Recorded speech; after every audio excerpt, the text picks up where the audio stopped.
नॉनव्हेजचे menu रोज असले तरी कमी पडतात आणि अगदी दमधीर धरवत नाही असा प्रकार काहीसा झालेला होता आज. तर हे चाललेलं आहे चिकन सुक्का बनवायची तयारी. खरं तर चिकन सुक्का बनवायचं होतं पण बनवलं आहे ग्रेव्हीवालं चिकन.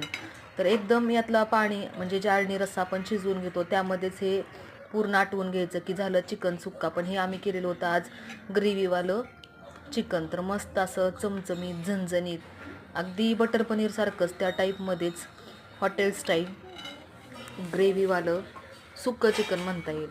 तर कधीतरी रस्सा खाऊ वाटत नाही तर असं मस्तपैकी चमचमीत मेनू पाहिजे असतात तर जेवणासाठी. तर कसं झालं आहे सुक्कं चिकन नक्की कमेंट करून सांगा किंवा ग्रेव्हीवालं चिकन म्हणू शकता. मस्त असं घरगुती आणि छानपैकी केलेलं चमचमीत सपोला तेलातलं चिकन